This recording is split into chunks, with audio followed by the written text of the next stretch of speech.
నమస్తే. Welcome to VSP Telugu audio నవల్సార్ కథలు. నవల శీర్షిక జయలక్ష్మి 5వ భాగము. రచన మాలతి చందూర్ గారు. చదువుతున్నది ధనలక్ష్మి. ఇక కథలోకి వెళితే, ఆ మరునాడు జయ పిచ్చి పెట్టినట్లు ఈ చెట్టు కింద ఆ చెట్టు కింద కూర్చుంది. పెట్టెలోంచి ఆల్బం తీసి మీనాక్షమ్మ గారు ఇచ్చిన మోహన్ తను కలిసి తీయించుకున్న ఫోటోలు చూసుకుంది. ఆ సాయంత్రం మిగతా పిల్లలకి ఆల్బంలోని ఫోటోలు చూపిస్తూ ఏ ఏ ప్రదేశాల్లో తీసినవో చెప్పింది. ఆ మధ్యాహ్నం రాత్రి కూడా శుభ్రంగా రుచిగా ఉంటే టేబుల్ మీల్స్కి అలవాటు పడిన జయ ఈ హాస్టల్ తిండి తినలేకపోయింది. మిగతా పిల్లలు అల్యూమినియం పళ్ళాలు పెట్టుకుంటే జయ స్టీల్ గ్లాసు పళ్ళెం పెట్టుకుంది.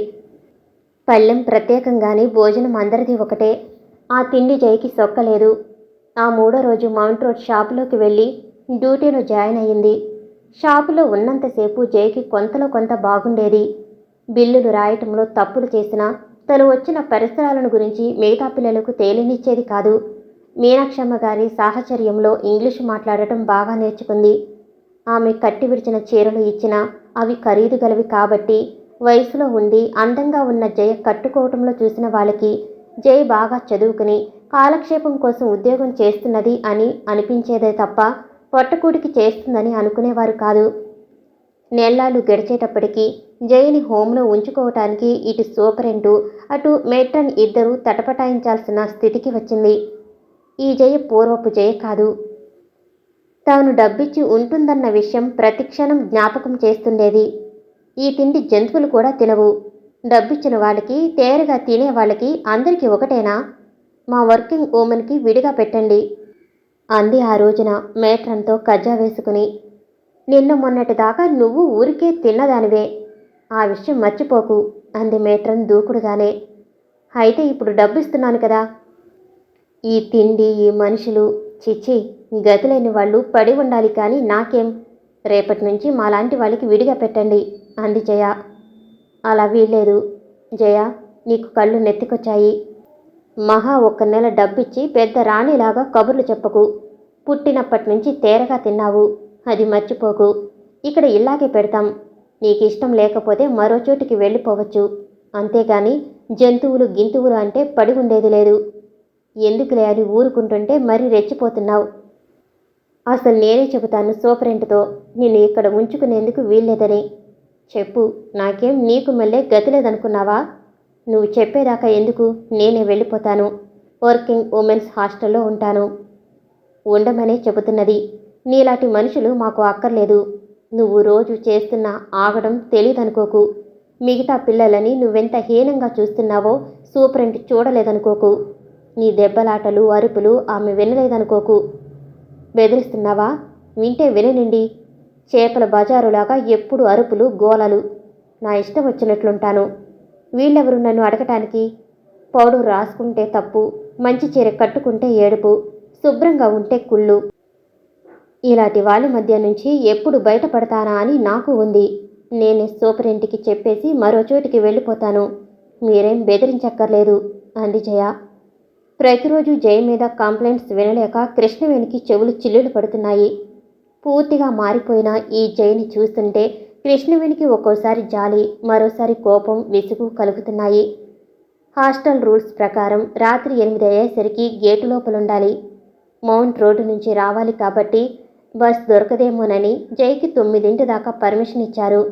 కానీ జయ ఒక్కో రోజు 10 దాకా రాకపోవటం, 2-3 సార్లు రాత్రిలా రాకపోవటం సూపరింటికి విసుగ్గా ఉండేది.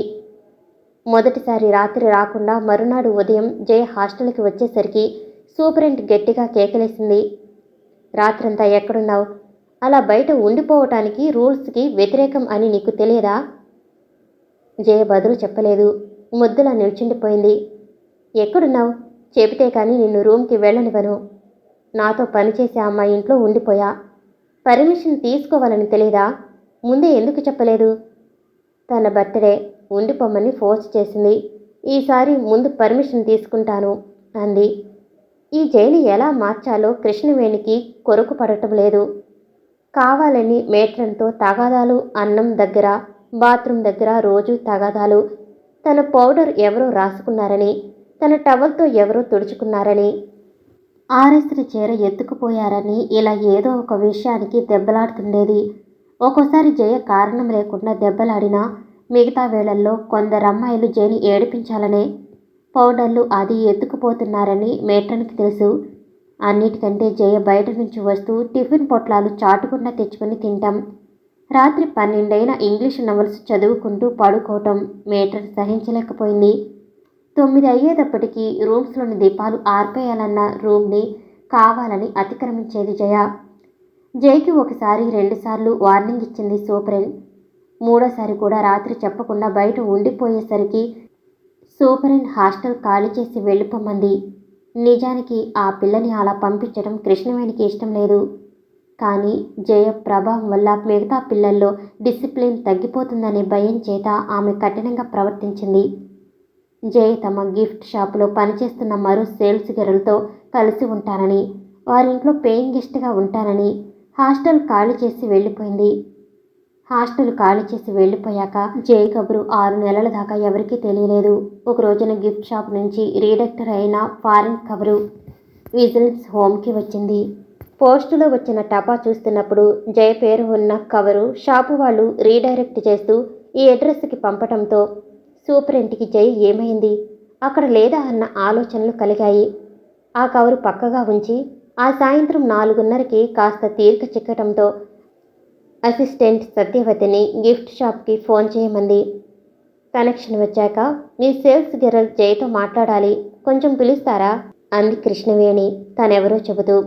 ఉండండి, బాస్ను పిలుస్తాను అంది అవతల కంఠం. ఆ బాస్ ఫోన్ తీసుకుని ఎవరు అని వివరాలు అడిగి అప్పుడు మొదలుపెట్టాడు. చూడండి మేడం, నేనే మీకు ఫోన్ చేద్దామని అనుకున్నాను. ఆ జయ చాలా ఏరోగెంట్ గర్ల్, మీనాక్షమ్మ గారు రికమెండ్ చేశారని పెట్టుకున్నాను. 4 బిల్లులు తప్పు వేసింది, మాకు 100 రూపాయలు నష్టం వచ్చింది. పోనీలే తెలియక చేసిందని సర్దుకున్నా. కానీ షాపుకొచ్చిన కస్టమర్ని ఇక్కడ అన్ని ప్రేమ్ హ్యాండీక్రాఫ్ట్కి వెళ్ళండి అని చెబుతుంటే నా చెవులారా విన్నాను. ఒక్కసారి పిలవండి, నేను మాట్లాడతాను. ఇప్పుడు ఆ పిల్ల మా దగ్గర లేదు, ఎవరినో పెళ్లి చేసుకుందట, వెళ్ళిపోయింది. అతని పేరు తెలుసా? మా షాపులో అకౌంట్స్ రాసేవాడు. ఇద్దరు పెళ్లి చేసుకుంటామని విడిగా బిజినెస్ పెట్టుకుంటామని మానేశారు. బిజినెసా? అవును, ఈ పిల్ల పెట్టుబడి పెడుతుందట, వాడేమో బిజినెస్ చేస్తాడట. ఏం బిజినెస్? నాకు ఆ వివరాలు తెలియవు. పోనీ అడ్రస్ తెలుసా? పోయిన నెలలో లోను అడిగారు.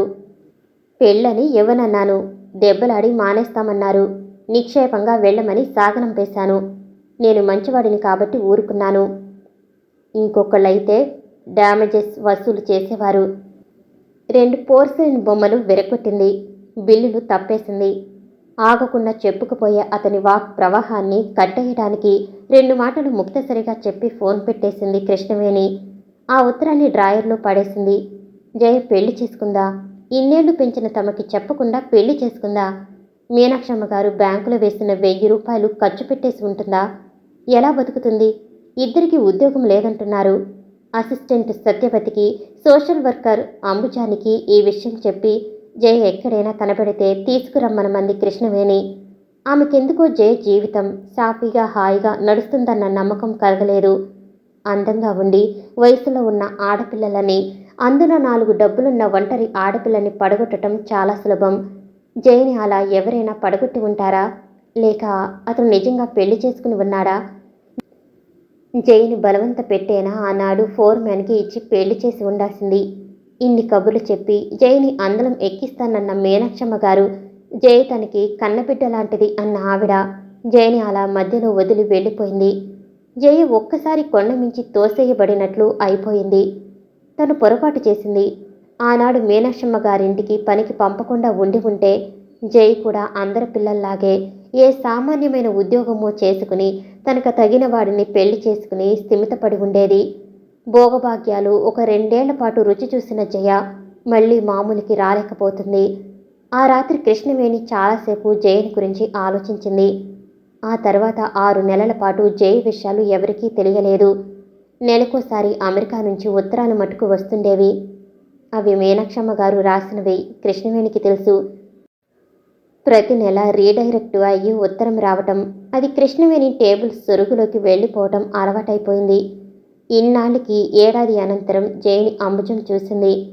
జయ చూడనట్టు, అంబుజం ఎవరో తెలియనట్లు తల తిప్పుకు వెళ్ళిపోయింది. ఎందుకు వెళ్ళిపోయి ఉంటుంది? సుఖంగా సవ్యంగా బతుకుతుంటే అలా ఎందుకు వెళుతుంది? గర్వంగా తన గొప్ప చూపించుకోదా? జయ సుఖంగా ఉండి ఉండదు. తల్లిదండ్రి లేని అనాథ పిల్లని ఆ ముసలమ్మ ఇక్కడ అప్పచెప్పింది. 15 ఏళ్ళు ఈ హోంలో ఉన్న జయ ఎక్కడికి వెళ్ళింది? వెళుతుంది. మళ్ళీ బయలుదేరిన చోటికే వస్తుందా? 5 ఏళ్లుగా ఈ హోంకి సూపరింట్గా ఉన్న కృష్ణవేణి ఇక్కడికి వచ్చేవాళ్ళ గురించి, వచ్చిపోయే వాళ్ళని ప్రతి ఒక్కరి గురించి, విడివిడిగా వారి జీవితాల గురించి ఆలోచించకుండా ఉండలేకపోయేది. ఈ గేట్ల లోపలికొచ్చిన ప్రతి ఆడపిల్ల తలెత్తుకు తిరగాలి, సవ్యంగా జీవితం గడపగలగాలి అని కృష్ణవేణి అనుకుంటూ ఉంటుంది. సంఘం, పోలీసులు, ఆకలిగొన్న మగవాళ్ళు, దరిద్రం, అమాయకత, చట్టం వీటన్నిటినీ దాటుకుని పోలేక ఎందరో మళ్ళీ గానుగెద్దుల్లాగా అతి ప్రాచీనమైన ఆ వృత్తిలోకి వెళ్ళిపోతున్నారు. అలా వెళ్ళిన ప్రతి పిల్ల కృష్ణవేణి వంక వేలెత్తి చూపిస్తున్నట్లనిపిస్తుంది. ఆసుపత్రిలో చేరిన 5వ రోజుకి సుశీలకి కొంచెం జ్వరం తగ్గింది. జ్వరం తీవ్రంగా రావటం చేత మనిషి చిక్కిపోయి కళ్ళు గోతుల్లాగా లోపలికి పోయాయి. ప్రతిరోజు 11 గంటలకి హోమ్ నుంచి పిల్లల్ని తీసుకొచ్చే అంబుజం జనరల్ వార్డులో ఉన్న సుశీల బెడ్ దగ్గరకొచ్చింది. సుశీల కళ్ళు లోతుకి పోయి ఉన్నా స్పృహలోనే ఉందని తెలుస్తుంది. అంబుజం మంచం పక్కనున్న స్టూలు లాక్కుని కూర్చుని, నీ పేరేమిటి అని అడిగింది. బదులు రాలేదు. కళ్ళంబట నీళ్లు మటుకు కారుతున్నాయి. అంబుజానికి ఈ పిల్ల అలవాటు పడిన నేరస్తురాలు కాదని, కొత్తగా ఈ మార్గంలోకి వచ్చిందని అనిపించింది. మీ వాళ్ళెవరూ లేరా? నీ పేరు కూడా చెప్పలేదు. పేరు చెప్పు అంది అనునయంగా. మళ్ళీ ఏడుపు తప్ప బదులు లేదు. పెదములు అదురుతున్నాయి, కానీ నోట్లోంచి శబ్దం రాలేదు. ఈలోగా డాక్టర్ రౌండ్స్కి రావటంతో అంబుజం ఓపీకి వెళ్ళిపోయింది. వర్షపు రోజు రాత్రి పట్టుబడ్డ ఆ 6గురి మీద పోలీసులు కేసు పెట్టారు. 5గురిని ఓ హోటల్ మీద రైడ్ చేసి పట్టుకున్నారు. 6వ అమ్మాయి రోడ్డు మీద డబ్బు కోసం తనని అమ్ముకో చూసింది, అందుకని పట్టుకున్నారు. 6గురిపైన suppression of immoral traffic act కింద పోలీసులు కేసు పెట్టారు. దీన్ని కుదించి సీతా యాక్ట్ అని పిలుస్తుంటారు కోర్టులో. ఈ కేసులన్నీ 3 అంతులు సైదాపేట కోర్టులోనే విచారిస్తూ ఉంటారు. ఇటువంటి కేసుల్ని సీతా కేసులని పిలిస్తే కానీ కొందరికి తృప్తి ఉండదు. 6వ నేరస్తురాలు ఇంకా హాస్పిటల్లో ఉండటం చేత మిగతా 5గురికి ఫైన్ పడుతుంది. ఈ ఫైన్ కట్టేందుకు సైదాపేట కోర్టులో వాళ్ళ మనుషులు సిద్ధంగా ఉంటూనే ఉంటారు. ఆ మరునాడు కోర్టుకి తీసుకెళ్తారు నేరస్తుల్ని పోలీసు వ్యానులో. సబ్ ఇన్స్పెక్టరు, పోలీసులు, ఆయాలు వెంటరాగా, మీరు ప్రతిసారి వాళ్ళని పట్టుకొస్తుంటారు, ప్రతిసారి ఏదో ఫైన్ వేసి వదిలేస్తుంటారు. ఇలా అయితే లాభం ఏముంది అడిగింది కృష్ణవేణి సబ్ ఇన్స్పెక్టర్ని. మమ్మల్ని ఏం చేయమంటారు? మా డ్యూటీ పట్టుకొచ్చి కేసు పెట్టడం దాకానే, మిగతాదంతా మేజిస్ట్రేట్ కోర్టును. కానీ ఇందువల్ల ప్రయోజనం ఏమీ ఉండదు. ఆ శమంతకమణి చూడండి, ఇప్పటికీ 10 సార్లైనా పట్టుబడి ఉంటుంది. ఈ మిగతా 4గురిలో 3 బాగా ఫెమిలియర్ ముఖాలు, ఒక అమ్మాయి మటుకే కొత్తగా ఉంది. కనీసం మా పిల్లకైనా మీరు ఫైన్ గాక మా కస్టడీలో ఉండేటట్లు పనిష్మెంట్ ఇవ్వండి అంది కృష్ణవేణి. మా చేతుల్లో ఏం లేదు. ప్రతిసారి మేజిస్ట్రేటు ఫైన్ లేకపోతే రిమాండ్ అని సెంటెన్స్ వేస్తూనే ఉంటారు. ఎవరో ఒకరు ఫైన్ కట్టి తీసుకెళ్ళిపోతుంటారు. మళ్ళీ ఆ దౌర్భాగ్యపు పని చేయించి డబ్బు సంపాదించటానికే కదా. నిజమే, ఇవి మాకు తెలుసు. తెలిసి ఏం లాభం? మీరు ఫైన్ అన్నది వేయకూడదు. బెయిల్ ఇచ్చేవాళ్ళు ముందుకొచ్చినా ఒప్పుకోకూడదు. అందుకులా ఒప్పుకోదే. ఈ మాదిరి కేసులకి లా అని కాక అవకాశము, ఆ అవకాశాన్ని దుర్వినియోగించే దుర్మార్గుల గురించి ఆలోచించాలి. మీరే చూడండి, ఇలా ఆడపిల్లల్ని పట్టుకుంటారు కానీ వాళ్ళ దగ్గరకొచ్చే మగాళ్ళని పట్టుకోరు కదా. కస్టమర్స్ని కూడా పట్టుకుంటే తప్ప ఈ పిల్లలకి విముక్తి లేదు. ఆ హక్కు మాకు లేదు. అదే నేను చెప్పేది.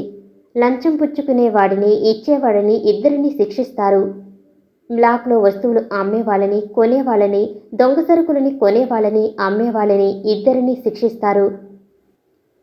కానీ ఈ ఆడపిల్లల విషయంలో మటుకు అసలు నేరస్తుల్ని వదిలేసి పావులని, ఆటపావులని మీరు పట్టుకుంటారు. మీరు చెప్పేది నిజమే. కానీ మా పోలీసు చట్టంలో వ్యభిచారం అంటే ఆడవాళ్ళు అని తప్ప అక్కడ మగవారు అని కాదు. ఈ ఆడపిల్లల్ని ఎరగా చూపి వాళ్ళ దేహాన్ని అమ్మి డబ్బు చేసుకునే వాళ్ళని శిక్షించవచ్చు. కానీ మీరు వాళ్ళని శిక్షించటం లేదుగా. నిజమే. కానీ మా పోలీస్ రైడ్ జరిగినప్పుడు మగవాళ్ళంతా దొడ్డిదారిన గోడలు దూకి పారిపోతారు. పోలీసులు చుట్టూ కాపలా పెట్టవచ్చుగా. పెట్టి ఇలా 5-6 సార్లు పెద్ద మనుషులన్నీ పట్టుకున్నామని మీకు తెలుసు. కొన్నాళ్ళ క్రితం హోటల్ రైడ్ చేసిన ఫార్సు చేశారు. ఎవరిని పట్టుకున్నారు? క్లర్క్ని, ప్రొప్రైటర్ని పట్టుకున్నారా? సబ్ ఇన్స్పెక్టరు ఇబ్బందిగా చూస్తున్నాడు చెట్లవంక. తన ప్రశ్నలకు అతను జవాబు చెప్పలేడని కృష్ణవేణికి తెలుసు. కానీ ప్రతిసారి రైల్వే ప్లాట్ఫారంలాగా, సత్రంలాగా ఈ హోమ్ని వాడుకుంటూ తెచ్చే వాళ్ళని తెస్తూ వదిలిపెట్టే వాళ్ళని వదిలేస్తుంటే కోపంగా ఉంటుంది. ముఖ్యంగా ఆ 5వ అమ్మాయిని ఎలానైనా ఆ మృగాల చేతిలో పడకుండా రక్షించాలని ప్రయత్నిస్తుంది. ముందుగానే మేస్టికి చెప్పి ఆ పిల్లకి బెయిల్ ఒప్పుకోకుండా చేస్తే, బెయిల్ నిరాకరిస్తే ఆ అమ్మాయిని మంచి దారిలో పెట్టొచ్చు. ఆ అమ్మాయి అమ్మచం దగ్గర తన గోడు చెప్పుకుని ఏడ్చింది. తను వెనక్కి వెళ్ళనంటుంది. ఆ బురదలోకి, ఆ రొచ్చులోకి లాగటానికి రాబందువుల్లాగా చుట్టూ మనుషులు ఉంటారు. ఆ యమకింకురల నుంచి తనని తప్పించమని ఏడుస్తుంది.